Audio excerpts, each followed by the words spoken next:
E hoje eu trago a história que os nossos pais escreveram, por quê? Vamos dar uma olhada no livro de Neemias? Olha o verso 1 do capítulo 1. Olha o que o texto bíblico diz. Neemias capítulo 1, versículo 1. Palavras de Neemias, filho de Acalias, no mês de Quisleu, no 20º ano, enquanto eu estava na cidade de Suzã, Anani, um dos meus irmãos, veio de Judá com alguns outros homens, e eu lhes perguntei acerca dos judeus que restaram, os sobreviventes do cativeiro e também sobre Jerusalém. Eles me responderam: aqueles que sobreviveram ao cativeiro e estão lá na província passaram por grande sofrimento e humilhação. O muro de Jerusalém foi derrubado e as portas foram destruídas pelo fogo. Quando eu vi essas coisas, sentei-me e chorei. Passei dias lamentando-me, jejuando e orando ao Deus dos céus. Então eu disse: Senhor, Deus dos céus, grande e temível, fiel à aliança e misericordioso com os que te amam e obedecem aos teus mandamentos. Que os teus ouvidos estejam atentos e os teus olhos estejam abertos para a oração que o teu servo está fazendo diante de ti, dia e noite em favor dos teus servos, o povo de Israel. Confesso os pecados que nós, os israelitas, temos cometido contra ti. Sim, eu e o meu povo temos pecado. Agimos de forma corrupta e vergonhosa contra ti. Nós não temos obedecido aos mandamentos, aos decretos e às leis que deste ao teu servo Moisés. Lembra-te agora do que disseste a Moisés teu servo. Se vocês forem infiéis, eu os espalharei entre as nações. Mas, se voltarem para mim, obedecerem os meus mandamentos e os puserem em prática, mesmo que vocês estejam espalhados pelos lugares mais distantes de debaixo do céu, de lá eu os reunirei e os trarei para o lugar que escolhi para estabelecer o meu nome. Estes são os teus servos, o teu povo. Tu os resgataste com o teu grande poder e com o teu braço forte.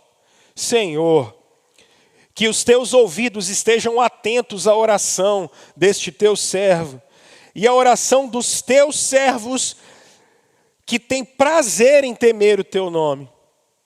Faz com que hoje esse teu servo seja bem-sucedido em concedendo-lhe a benevolência deste homem.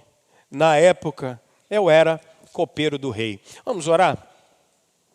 Deus e Pai de nosso Senhor Jesus Cristo, é impossível discernirmos a palavra do Senhor sem o seu Espírito. Nós não temos essa capacidade. Se o Senhor não iluminar a nossa mente, mas especialmente o nosso coração, é impossível, Senhor, discernirmos a Tua palavra. E nós te pedimos, por misericórdia, que a Tua palavra seja ministrada aos nossos corações, para que a gente possa perceber a Tua verdade e sair daqui encorajado, e sair daqui cheio da presença do Senhor, em nome de Cristo Jesus. Amém. Meus irmãos, a primeira coisa e o grande desafio que eu tenho falado para vocês como pregador do Evangelho no século 21, é discernir o nosso tempo, é discernir a nossa ocasião e onde vivemos e como vivemos. A partir do discernimento do nosso tempo, a gente precisa tentar aplicar os princípios da palavra de Deus. E esse é o nosso grande desafio. É tentar pregar a palavra de Deus de uma maneira simples e uma maneira muito relevante, para que você possa sair daqui com a palavra no coração, para poder ser um discípulo no nosso tempo irrelevante. Pastor, como é o nosso tempo?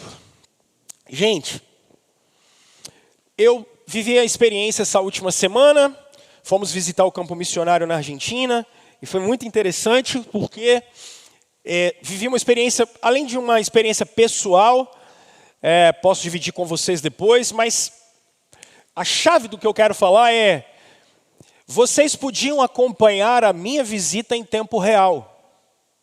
E eu fiz de propósito, porque era para vocês verem mesmo, né? Eu queria isso.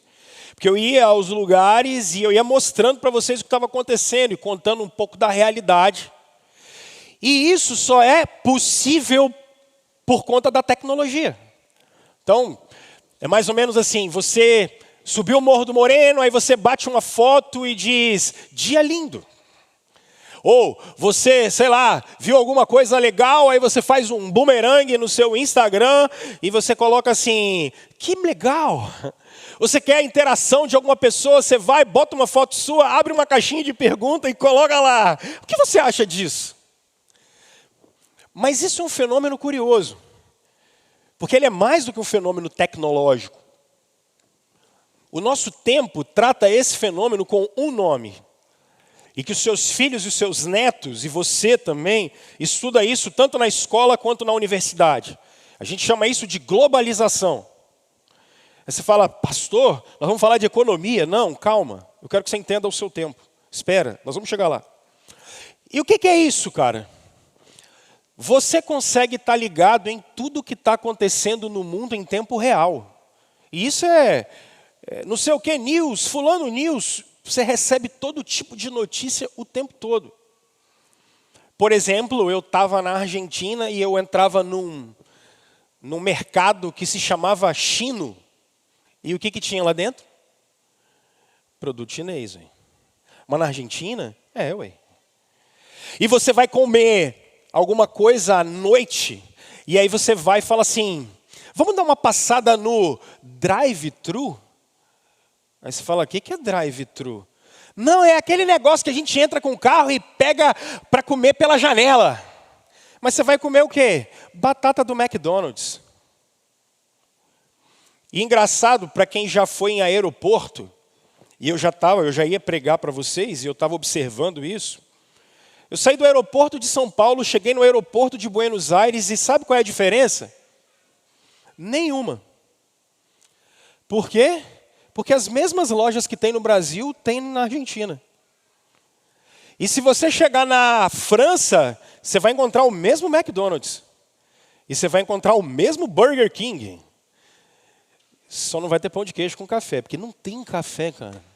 Como esse pessoal vive sem café? Eu não sei. Tivemos que levar café daqui para lá, porque não tem café na Argentina, eu nunca vi isso, cara. O povo só toma mate. Eu, hein? Tem ruim, tá doido? Café, gente, mas café. Mas o que significa isso? Presta atenção, que é aqui que eu quero chegar. Você perdeu as raízes do lugar que você mora e você não percebeu isso ainda. Porque a gente sai de um lugar, vai para o outro e parece que a gente saiu daqui, foi para lá e é a mesma coisa. A globalização fez vocês se desenraizarem. Às vezes a gente conhece quem está do outro lado do mundo, mas você sabe o nome do seu vizinho? Não é tecnologia. O nome disso é globalização. Você conversa com a turma da escola. Eu sou da década de 80, então eu sou velho. Vocês que são da década de 70, então nem sei o que vocês são, né? Você começa a perceber que você está velho quando começam a te chamar de tio. Eu vou levar a minha filha num lugar, o pessoal fala, tio. Eu falei, que isso? Estou velho, não é? Vocês vão chegar lá. Não, você está nova ainda. O que acontece? A gente perdeu as raízes. A gente não conhece as pessoas que estão em volta da gente. Vocês perderam raízes familiares. Não temos mais isso. Quem é mais antigo, e eu que sou da década de 80, vocês se lembram que a gente se reunia domingo para comer galinha na hora do almoço? Não era isso? Os meninos mais novos, Vanusa, você se matou muita galinha, Vanusa, que eu sei. A gente não faz mais isso. Nós perdemos isso. A gente perdeu. Por quê? Porque o que você faz? Você vai comprar um produto pronto. Você não mata mais a galinha, ele está pronto para você comer. Pô. Isso é efeito da globalização. Você antes, agora os da década de 70, 60 também, quando vocês iam para a praia, o que vocês passavam no corpo para bronzear? Eu sei. Vidrão de liquidificador, cenoura, batia aquele trem todo, não era? É ou não é? Eu sei, rapaz, eu li. Passava e ainda ficava fritando. Hoje em dia não é assim. O que você compra hoje? Como é que é o nome? Eu nem sei os nomes. É, isso aí mesmo. Cenoura e bronze. Mas olha só, vocês ainda compram os nomes. Vamos comprar sandal.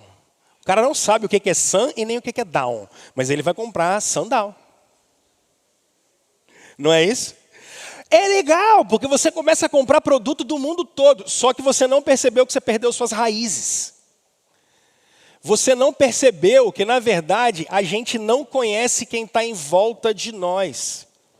E aí, a globalização tem um negócio que vocês estão percebendo, sabe aonde? Nas escolas. Por que eu vou citar o exemplo da escola? Porque eu acho que o exemplo da escola é muito importante aqui. Porque ou a gente passou por lá, ou a gente tem filho ou neto lá. Aos da minha época, como era a escola? Podia ficar reprovado? Claro. A tia podia brigar com a gente? Ficava copiando o hino nacional depois do horário? Ficava sem recreio? Porque qual era o objetivo da educação lá atrás, na nossa época? O objetivo da educação na nossa época era, através do trabalho, formar um ser humano melhor. Então, como é que você forma um ser humano melhor? Cobra. Dá trabalho para ele. Então, a gente tinha que tirar média. 7. Tinha colégio que a média era 8. E não tinha essa divisão de particular e público. Não tinha isso. O nível da educação era tão bom em todos os lugares. Por quê? Porque o objetivo era formar um ser humano através do trabalho. Então, vamos esforçar. Só que a globalização trouxe um negócio para vocês. Sabe o que é? O que é? É o que vocês buscam todos os dias com Netflix. Conforto. A sua vida gira em torno de conforto. Tudo que você quer é resolver tudo com um controle. Olha a propaganda. A vida na palma da sua... Controle e conforto. Agora olha o reflexo disso na escola. A minha filha essa semana estava assim, extremamente chateada. Ela falou assim, pai, deram um prêmio de melhor aluno para 3 pessoas. Um dos melhores alunos não conseguiu tirar média. Faltou às aulas e é mal criado. Eu falei, mas como é que ele ganhou como melhor aluno? Não, era só para dar uma moral para ele mesmo. Porque no nosso tempo, por que você não pode corrigir ninguém? Porque, na verdade, você não tem que formar ninguém. As pessoas são o que elas são. E você não forma ninguém através do trabalho. Você oferece prazer. Bem-vindos ao mundo da globalização. E ele foi dado para vocês por meio da psicologia. Tudo é trauma. Tudo é TOD. Transtorno opositor de não sei o que lá. É tanto trote. Isso é o mundo que vocês vivem. Esse é o mundo que vocês estão vivendo. Então, criança na escola pode tirar nota baixa? Pode, porque no final a gente vai ter que fazer uma progressão e passar elas. Você não pode cobrar ninguém. Porque afinal de contas é muita cobrança, a gente não aguenta, a gente não aguenta, a gente não aguenta, a gente não pode aguentar. Porque na verdade o que a gente está querendo oferecer para as pessoas é conforto. E o que é que vocês querem? Conforto. Só que agora vamos para a vida? A vida como ela é? Porque no final, qual é o tipo de ser humano que está sendo produzido no século 21? Individualistas, sedentos por prazer o tempo todo. Essa é a geração nossa, dos nossos filhos e dos nossos netos. Completamente individualistas, sedentos por prazer, conforto o tempo todo. Pequenos deuses. Pessoas que não conseguem ser repreendidas. Pessoas que não podem de maneira nenhuma ser contrariadas. Somos nós, os nossos filhos e os nossos netos. Agora, preste atenção.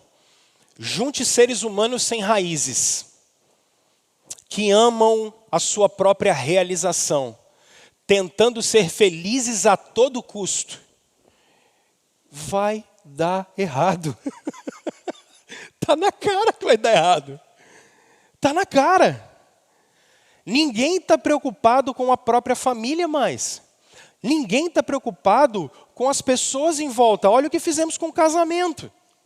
Se está ruim, não está te fazendo bem, qual é o conselho que o pessoal do trabalho te dá? Separa, velho.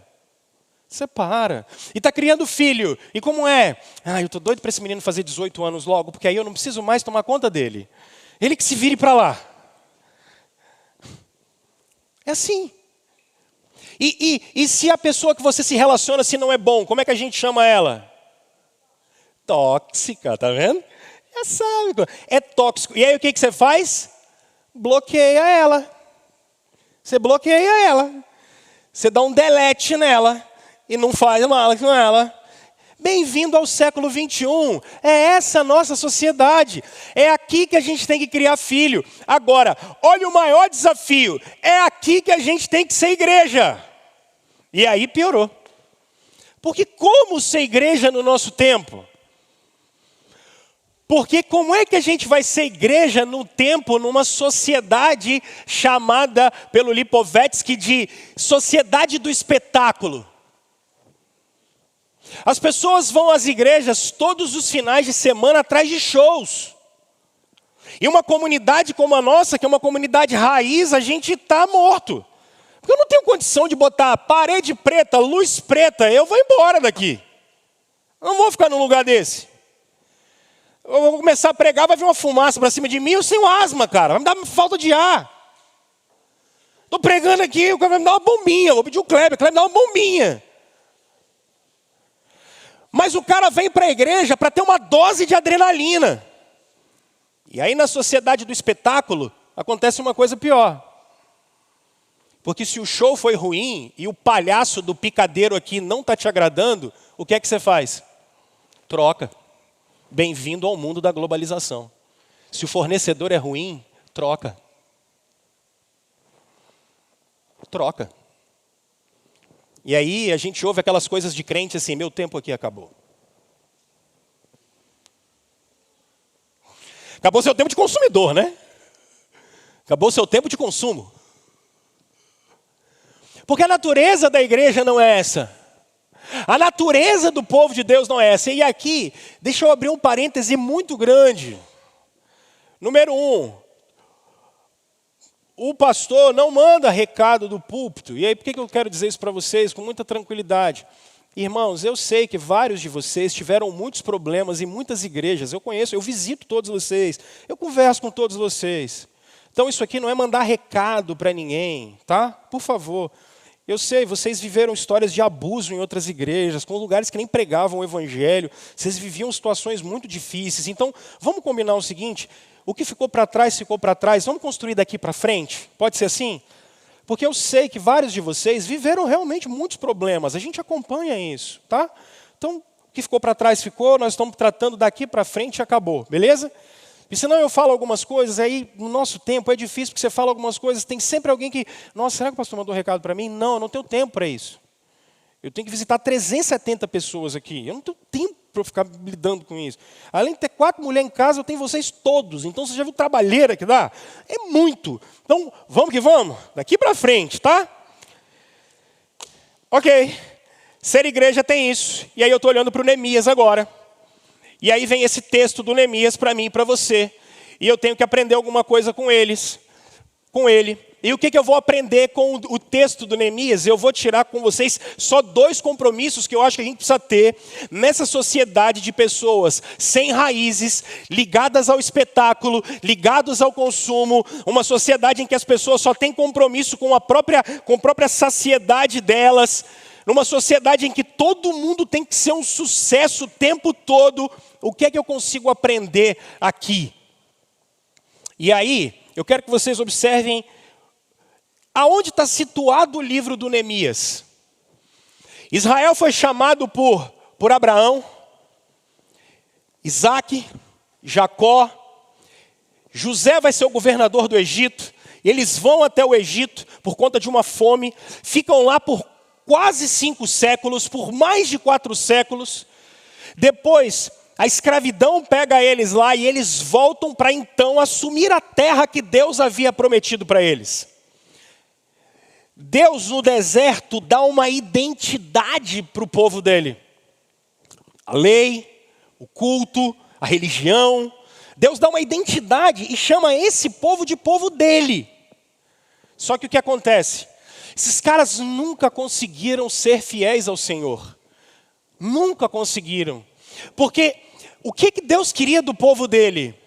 Uma coisa fica clara de Gênesis a Apocalipse, algo que eu tenho ensinado para vocês, que Ele é o nosso Deus e nós somos o seu povo. Eles eram piores do que as nações em volta, muito piores. E aí, Josué assume o tempo das guerras, eles não conseguem conquistar tudo. Os reis se levantam, Davi é um cara fiel, Deus faz uma promessa de ter um rei que era o filho de Davi. Davi morre, os próximos reis depois de Salomão não são bons. O reino é dividido em 2 partes. O reino do norte vai ser escravizado pelos nórdicos.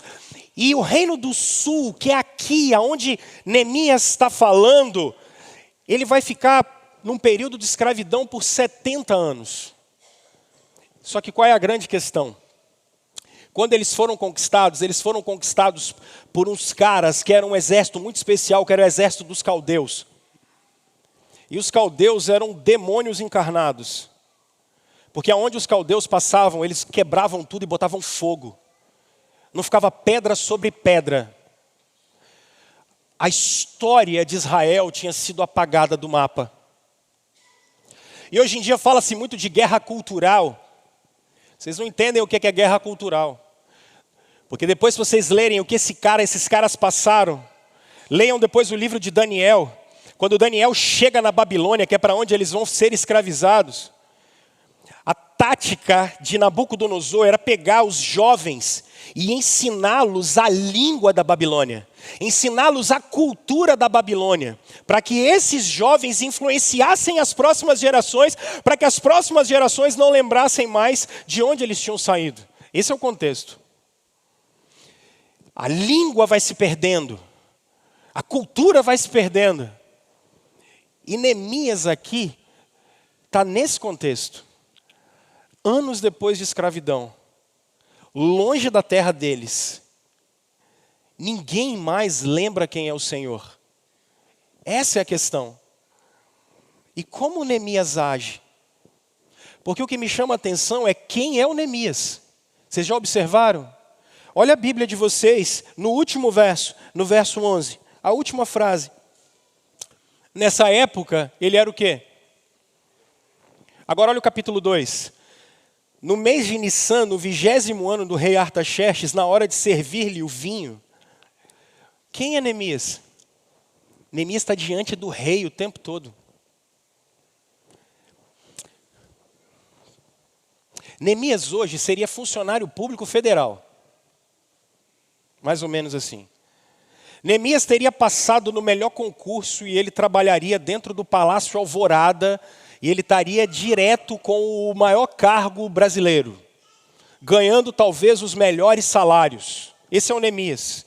Concurseiro, fez cursinho, passou no concurso, foi lá, passou na academia e ele está diante do rei. E o que ele faz? Recebe o melhor salário, está na corte. E aí a pergunta que eu faço para você é, o teto de salário brasileiro, que a gente sabe que tem gente que ganha mais, né? O teto do funcionalismo público é quanto? 30 pau? Então Neemias ganha 30 pau no mês. É miserinha, né? Salário mínimo do Neemias aí. 30 mil. Esse é o Neemias, tá? Olha para o tio. Você, no maior cargo, ganhando 30 pau de salário no mês, estabilidade de funcionalismo público, concursadinho, bonitinho, sinceramente, qual é a sua preocupação? Checkmate. Ah, não, aqui que está gritando. Ele falou, já faria minha casa, pastor. Calma, Deus vai dar graça, menino. Fica tranquilo. Vou casar vocês daqui uns dias. Qual era a sua preocupação? Não tem produtividade, ninguém vai te mandar embora, não tem essa história. Trintão, cara. Trintão no mês. Cristiano, dá para fazer umas coisinhas? Dá para pagar uns boletos, não dá? Cara, a melhor frase que eu recebi nos últimos dias, palavra de Deus, foi lute como um boleto. O boleto sempre vence. Cara, isso é sabedoria dos céus. É ou não é? Os meus bichos vencem todo mês. É um negócio assim. 30 mil. Qual é a sua preocupação? Honestamente. O que é que ia estar chegando no seu celular agora aí, de mensagem? Arquivo do 1, 2, 3 milhas, meu filho. Que você ia estar em Bariloche daqui 2 semanas. Aonde você ia fazer compra? Em algum outlet de Orlando. Você sabe disso. Feriado agora, Corpus Christi, para onde você ia? Você ia dar uma voltinha em Maragogi ou não ia? Fala que não ia. Claro que ia. Você acha que você ia comer capa de filé daqui a pouco? Irmão, fala, você acha que você ia comer galeto? Tem uns aqui que já reservaram o galeto deles para daqui a pouco. Você acha que você ia comer galeto? Não ia, claro que você não ia. E você ia estar andando de Uber? Financiamento? Claro que não, meu filho. Já ia estar parado o carrinho aí, já ia ter uns negocinhos, investimentinho, Sporting Bet rolando toda semana, porque o Vasco ganha do Flamengo amanhã ou não ganha? Posso ouvir um glória a Deus? Claro.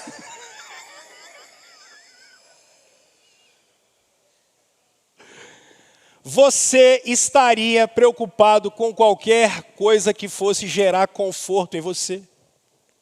Você estaria, como todo mundo da nossa geração, preocupado com qualquer coisa que fosse garantir a sua estabilidade? Porque esse é o século 21. E é assim que a gente vive no nosso tempo, é assim que você ia estar garantido, é assim que você ia querer viver. Você acha mesmo que você estaria preocupado como Neemias? O irmão dele chega. Qual é a preocupação do Neemias? Quanto está a passagem da Gol para Maragogi? Ele está querendo saber o seguinte, como é que está a nossa cidade? Lá onde os nossos pais foram enterrados, como é que está lá? Como é que está o lugar em que Deus se manifestou para o nosso povo? Como é que está lá? Como é que está aquela região? Como é que ela anda? A gente ouviu falar um monte de coisa dela e o irmão dele fala assim, cara, está tudo destruído. Pegou fogo, não tem mais nada, não sobrou nada, acabou com tudo. Se fosse você que tivesse ouvido falar do que tinha acontecido, o que você ia falar? Morador e habitante do século 21. Legal, hein? Que bom. Antes eles do que eu, não é assim? Antes eles do que eu. Eles que se lasquem. Porque é assim que a gente fala. Eles, tá bom, né? Aconteceu com eles, né? Pode ter acontecido com eles, com a gente não. Tudo bem, valeu pessoal, um abraço. É essa a relação dele? Não.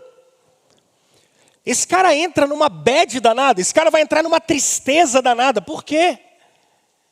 Exatamente porque a história que tinha sido construída por Deus a partir dos pais, dos avós, a história que tinha sido construída estava destruída, não tinha nada, não tinha muro, não tinha templo, não tinha adoração, não tinha sacerdote, não tinha mais nada. E é isso que no meio da semana eu quero te convidar a fazer as suas devocionais no livro de Neemias, para você perceber que ele vai trabalhar exatamente a reestruturação de tudo. E ele termina com o culto, junto com Esdras. Porque a tristeza dele é que o lugar em que Deus era adorado não existe mais. O lugar em que Deus manifestava a sua presença não existe mais. Não importa quanto ele ganhava, não importa o status dele, mas o que ele sabe, o lugar em que Deus é adorado, o lugar em que o Senhor é glorificado, não existe mais. Aquilo que os nossos pais fizeram, a história que foi trazida até nós, acabou. E o que ele vai fazer? Ele vai orar. Olha o que o texto bíblico vai dizer para nós no verso 4. Quando ouvi essas coisas, sentei-me e chorei. Ele não falou, antes vocês do que eu. Ele chora. Passei dias lamentando, dias jejuando e orando ao Deus dos céus. E o que ele ora? Ele ora dizendo, Senhor, lembra da aliança. Mas olha que coisa curiosa. Olha o verso 6 como ele termina. Temos cometido contra ti, sim, eu e o meu povo temos pecado. Ele se insere dentro da narrativa. Isso é problema dele. Se Jerusalém está destruída, isso é problema dele. E olha como ele vai falar isso no verso 11. Senhor, que os teus ouvidos estejam atentos à oração deste teu servo e à oração dos teus servos que têm prazer em temer o teu nome. Isso é problema dele. Não importa se ele está numa boa situação e os outros não estão. O que importa para ele é que a história que Deus tinha construído está completamente destruída. Isso é problema dele. Pergunta, isso é problema seu? Eu só quero que a gente saia daqui com 2 compromissos.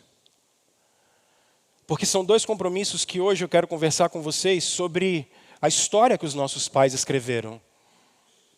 Porque o primeiro compromisso que Neemias tem é com a história de Deus e não com a dele. O primeiro compromisso que eu e você precisamos ter não é um compromisso com a nossa história. Porque no século 21, do individualismo, da atomização dos seres humanos, do prazer acima de todas as coisas, o que é que vocês crescem aprendendo, crescem replicando, crescem estudando, ensinando para os seus filhos, crescem ensinando para os seus netos? Não importa o que aconteça, o que importa é que você se sinta bem. Não importa o que aconteça, desde que você sinta uma dose de prazer. É mais ou menos assim, ó. Você recebeu, 5º dia útil, não foi ainda, né? Que dia é hoje? Credo, só vamos receber quarta-feira, misericórdia. Doido. Tem uns que já estão recebendo e devendo até o 13º, né? E depois fala que é o devorador ainda. Meu Deus. Aí você vai passar na frente da loja. Você está devendo até a sua 4ª geração. Aí olha o século 21 como funciona. Você vai passar na frente da loja, você vai olhar aquele sapato e o que você vai dizer? Eu mereço. Eu preciso. Não, eu mereço.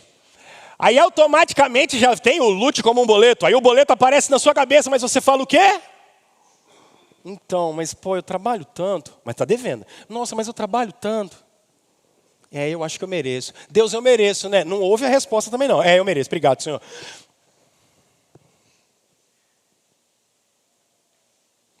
Percebe? Porque a gente é ensinado a ser comprometido com a nossa história. Neemias não está comprometido com a história dele. Ele está comprometido com a história de Deus. A Escritura e o Espírito Santo estão chamando a gente hoje para estar comprometido com a história do Senhor. E qual é a história do Senhor? Vocês vão observar isso exatamente no verso 5. Na oração de Neemias, ele diz: Senhor Deus dos céus, grande e temível, fiel ao quê? Ao Berit, fiel à aliança. Deixa eu dizer para vocês o seguinte. Se você não é crente, me dê licença. Eu quero me referir aos crentes agora. Há dois tipos de seres humanos nessa terra. Enquanto eu ainda puder falar e pregar, eu vou ter que pregar isso. Porque daqui a um tempo politicamente correto pode ser que me castre. E eu não possa falar e eu vou falar assim mesmo e vou ser preso. Dane-se. Há dois tipos de pessoas nessa terra. As que nasceram de novo e as que não nasceram de novo. Há dois tipos de pessoa nessa terra. As que são filhas de Deus e as que são só criaturas de Deus.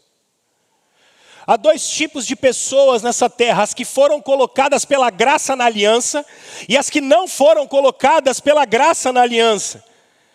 Há pessoas que confessaram Jesus Cristo como seu único e suficiente Salvador, que nasceram de novo, que se arrependeram, que morreram para o pecado, e há pessoas que não nasceram de novo e que por isso estão esperando a ira vindoura e a ira de Deus.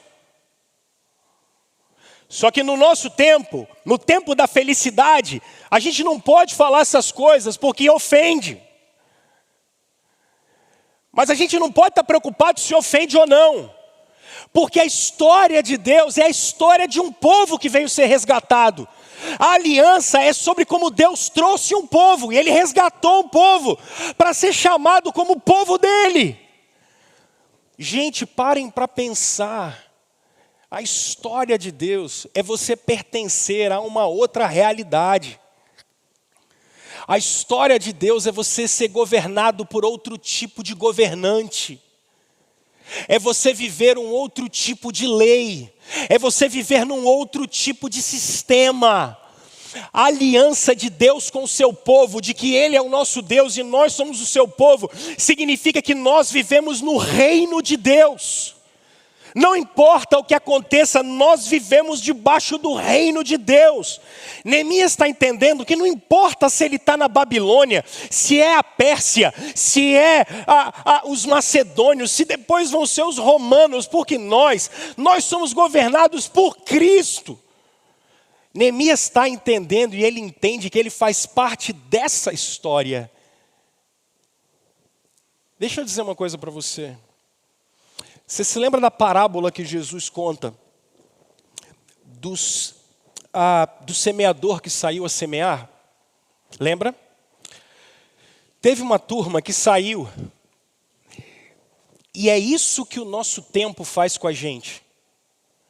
Porque o semeador saiu a semear e as aves dos céus pegaram a semente e levavam. E alguns de nós não conseguimos discernir a verdade de Deus. Porque antes que a palavra chegue ao nosso coração, Satanás já levou-la da gente. Mas alguns de nós crescemos no meio dos espinhos. E os cuidados e deuses desse mundo tomam a gente a tal ponto que a gente não consegue entender que a gente faz parte de uma outra história. Vocês que são cristãos estão aguardando a Jerusalém celestial. Vocês estão aguardando o grande e último dia. Vocês estão aguardando o tempo, e para vocês, meus amigos que não são cristãos e estão aqui hoje, Cristo na história é governador sobre todas as coisas. Ele tem uma mão que está estendida para você. E Ele tem uma outra mão que está segurando a ira de Deus para ser derramada sobre a terra, para ser derramada sobre a criação. Quando Cristo soltar essas duas mãos, a ira de Deus virá sobre a criação. E o juízo de Deus virá. E é isso que assombra o Neemias. Ele quer que o culto seja restaurado. Ele quer que o lugar em que Deus é adorado seja restaurado. Ele tem esse compromisso. E a pergunta que eu faço para você é, meu filho, qual é o seu compromisso? Seu compromisso, você não pode mais, alguns que estão me ouvindo aqui têm 10, 15, 20, 25 anos. Pelo amor de Deus, não viva para ser um sucesso. Pelo amor de Deus, não viva para pagar boleto de cartão de crédito, você vale muito mais do que isso. Pelo amor de Deus, não cresça, não crie filhos para abastecer o mercado de trabalho. Não sejamos pagãos, irmãos. Nós somos cristãos, nós somos discípulos de Jesus. Nós estamos aguardando o novo céu e a nova terra. O que nos rege não é um decálogo, os 10 mandamentos que estão lá atrás, mas os mandamentos de Deus, que são esses 10, e como são encarnados no coração da gente. A gente vive de um outro jeito. A gente faz parte dessa história. E é isso que perturba o Neemias, e é por isso que ele está chorando. E aí deixa eu dizer para vocês, por exemplo, a experiência que eu vivi essa semana. Você chega na Argentina, você pode falar com eles de qualquer coisa. E eles adoram o Neymar. E eles trocariam o Neymar pelo Messi sem problema nenhum. Doidos. Porque eles gostam de gente que dribla. Pastor Geraldo seria o melhor ponto esquerda da... Eles adoram gente que dribla. Nunca vi isso. A gente gosta de quem faz gol, eles gostam de quem joga bonito. Você pode falar com eles de política, de futebol, de família, de céu. Você pode falar com um argentino sobre qualquer coisa. Você só não pode falar com ele de Deus. Se você for falar com um argentino de Deus, ele diz, não, obrigado, valeu. A gente pode conversar sobre outra coisa. Sobre isso aí a gente fala numa outra hora, né? Parece Paulo no Areópago. A gente conversa sobre isso aí numa outra hora. E sabe o que é mais perturbador? Eu conversei com vocês no meio da semana sobre isso. A gente é tão secularizado, mas tão secularizado, que a gente programa e cria os nossos filhos para passarem num concurso público, gente. A gente estuda e gasta a nossa força toda de vida para ficar puxando ferro em academia. A gente gasta toda a nossa energia com rede social. Enquanto isso, você olha uma nação inteira padecendo com materialismo, ateísmo e agnosticismo. Uma nação inteira. E a gente não ora dizendo assim, Senhor, que da minha família levantem-se pastores. Há mais de 30 anos, quando eu falei que assim, eu vou ser pastor, várias pessoas chegaram para mim e falaram assim, você é doido. A gente não programa os nossos filhos para passarem 3, 4 anos no Instituto Bíblico estudando teologia, porque isso não dá dinheiro. Isso não dá dinheiro. Isso não dá sucesso. Isso não dá renome para ele. A gente nem pensa nisso, porque a gente programa os nossos filhos para passarem no Enem. A gente não está comprometido com a história de Deus. A gente não está nem aí para a história de Deus. Porque a gente só está preocupado em passar no vestibular, passar no Enem, tirar nota boa no concurso público. É a nossa única preocupação. Nós somos secularizados. A gente só pensa em pagar conta, ganhar mais. Nós não estamos preocupados com a história de Deus. Não temos compromisso com isso.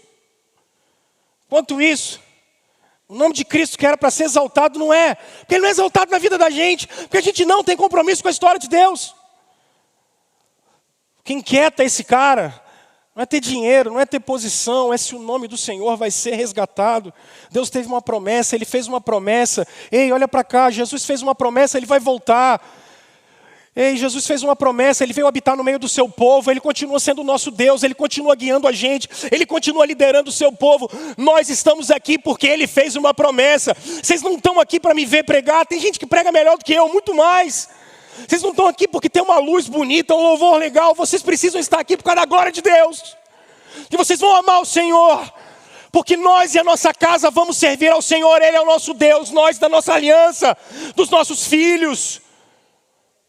Mas a gente não quer nem ter filho, porque dá estria, porque cai o peito, porque tem que botar prótese, porque dá trabalho, Porque escola é caro, mas a Bíblia é gratuita. A oração é 0800. A providência de Deus é de graça. Mas a gente é secularizado. A gente ama mais o mundo do que a Deus. A gente tem mais medo dos homens do que de Jesus Cristo. A gente teme muito mais os homens do que a presença de Deus. A gente anela muito mais o nosso olerite do quinto dia útil do que dizer: Senhor, eu quero a tua presença. Senhor, eu quero ser cheio do Espírito Santo. Tem quanto tempo que você não ora isso? Dizendo: Senhor, eu quero ser cheio do Espírito Santo. Senhor, eu quero a presença do Senhor na minha vida.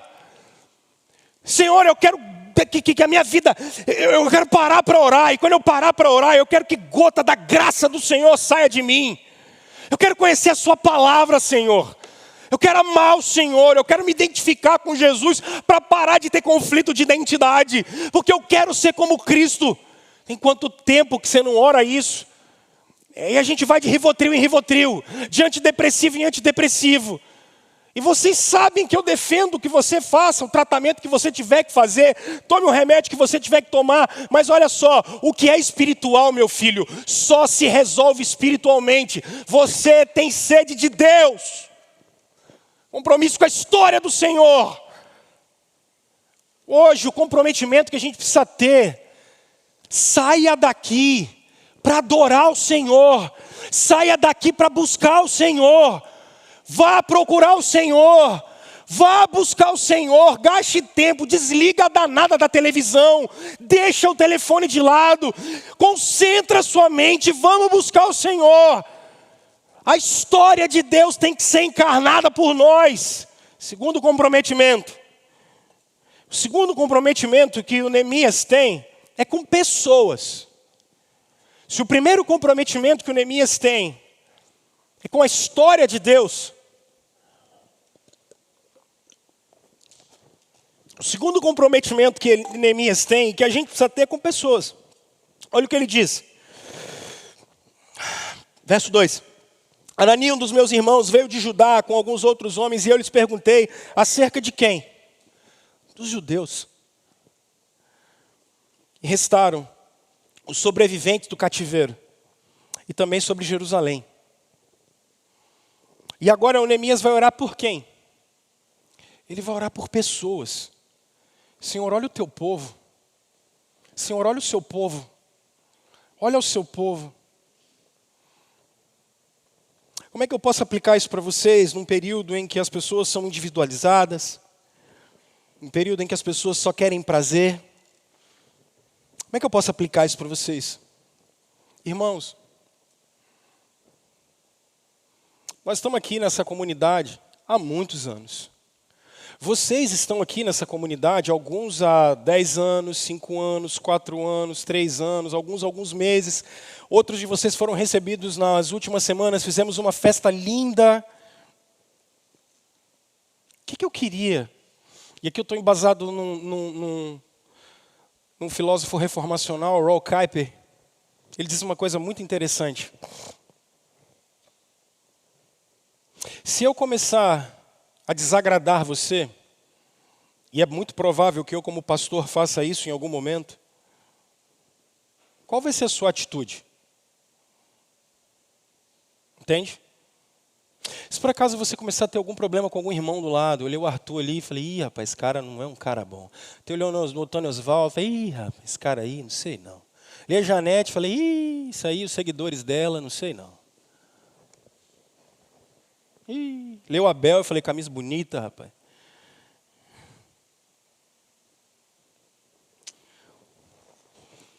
O nosso compromisso precisa ser com pessoas.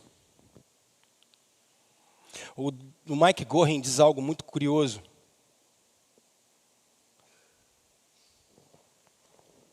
A igreja, aqui, ela nasceu para ser e ser no mundo aquilo que a humanidade vai ser na eternidade. Por isso, o nosso compromisso precisa ser com pessoas. Se por acaso alguém me desagrada, o meu compromisso com as pessoas não pode acabar. E olha o que eu tenho defendido com vocês ao longo dos anos. Nós somos uma família estendida, irmãos. Nós precisamos ser uma família estendida. E o que eu estou dizendo de família estendida? Eu preciso olhar para o Kleber e pensar assim, eu tenho um irmão mais velho aqui. Eu tenho com 39, o Kleber tem só um pouquinho a mais do que eu. Um pouquinho só. Eu tenho um irmão mais velho aqui. Eu, como pastor, às vezes eu posso precisar de um irmão mais velho, e o meu irmão mais velho está lá em São Paulo agora. Eu posso falar assim, Kleber, eu preciso de você, cara. Mas aí eu posso olhar o Guilherme e falar assim, cara, esse cara aqui é um cara que tem a minha idade, ele pode ser meu irmão, cara. Aí eu posso olhar a Pri que está aqui e falar, caramba, a Pri é minha irmã. Mas aí tem alguns de vocês que são mais novos, e eu dou aula para a turma de adolescentes, ensinando doutrina para eles. Eu olho e falo, caramba, além de ter minhas 2 filhas, eu ainda tenho outros garotinhos que são meus filhos também. Porque o sentimento, por exemplo, quando a gente traz a Madalena, e todos vocês pegam ela no colo, o que a gente queria e o que a gente quer, é que, por exemplo, Madalena tenha avós, e que ela tenha irmãozinhos, e que ela tenha tios e tias, porque a igreja é uma família estendida, ela é a família da aliança. São lugares em que moças aprendem com irmãs mais experimentadas, e moços aprendem com irmãos mais experimentados. É um lugar em que a gente tem compromisso um com o outro. Então, se talvez alguém me desagrada, isso não é o foco. Porque eu tenho compromisso com vocês. E vocês têm compromissos um com o outro. Isso é uma família da aliança. Em que a gente tem compromisso uns com os outros. A gente tem compromisso de abençoar a vida uns dos outros. A preocupação do Neemias é com os irmãos dele. Essa tem que ser a nossa preocupação. Para que você não frequente a igreja como se você fosse um consumidor. Para que ao primeiro passo de qualquer pessoa que por acaso te desagrade, aí você fala, não quero mais. Tá bom. Não, gente. O meu compromisso é com pessoas. Meu compromisso é com as próximas gerações. O seu compromisso precisa ser com as próximas gerações. Quando eu trago para vocês da história que os nossos pais escreveram, é porque o nosso compromisso precisa ser com pessoas. A nossa comunidade precisa ter o compromisso de formar os discípulos de Jesus das próximas gerações. Esse é o nosso desafio. Nós continuaremos pregando o Evangelho, vivendo a glória da graça de Deus, mas nós temos um compromisso, formar as próximas gerações. Agora me perdoe, não é, olha lá o filho de fulano, se fosse filho meu,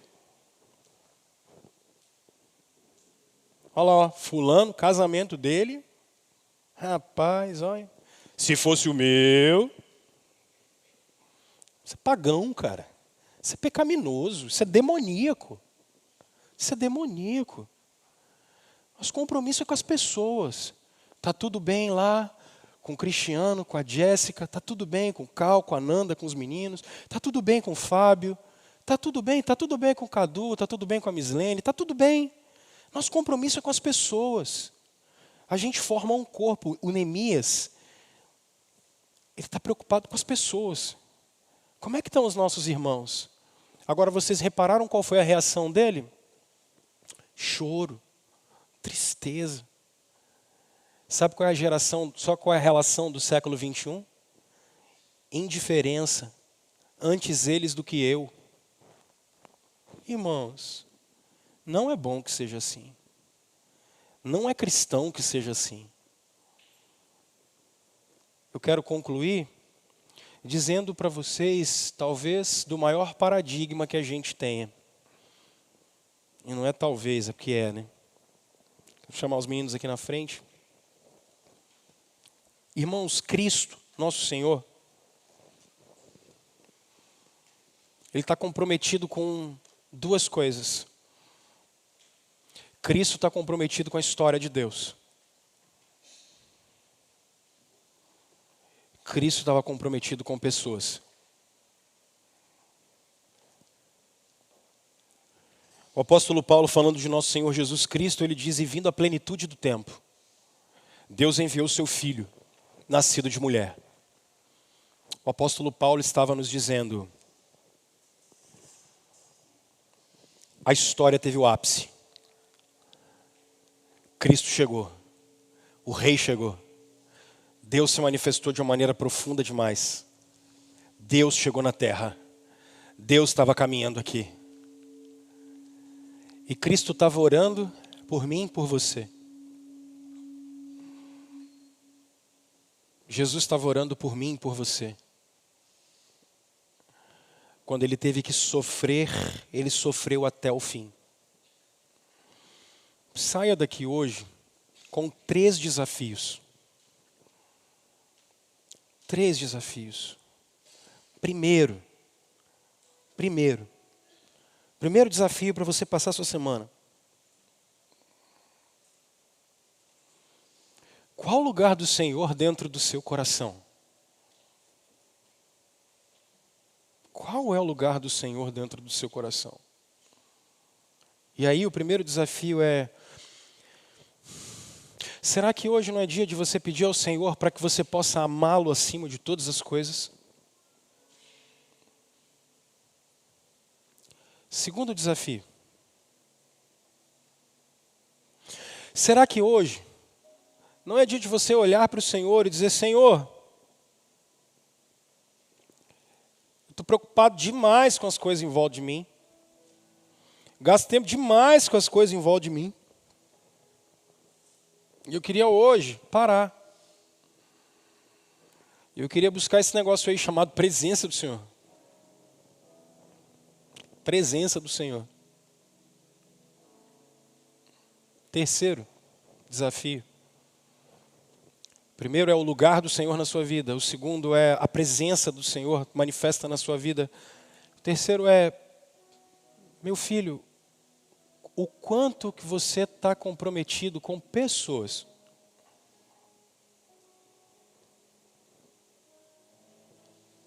Hoje eu queria te desafiar a sair daqui e se comprometer com pessoas, com gente. Especialmente, como nos instruiu o apóstolo Paulo, os da família da fé. Com irmãos. Comprometido com irmãos. Eu queria desafiar você a ser comprometido com os seus irmãos, com as pessoas que estão aqui hoje, em volta de você. E o último desafio é ler o livro de Neemias, que semana que vem eu vou voltar no capítulo 1. Se vocês acham que acabou, não acabou não. Semana que vem a gente volta nele. Qual o lugar do Senhor na sua vida? Hoje é dia de você pedir para que Ele tome o primeiro lugar. Segundo, hoje é dia de você clamar pela presença de Deus para que ela se manifeste na sua vida. Terceiro, clamar, meu irmão e minha irmã, para que a gente esteja mais afinado com pessoas e comprometido com pessoas.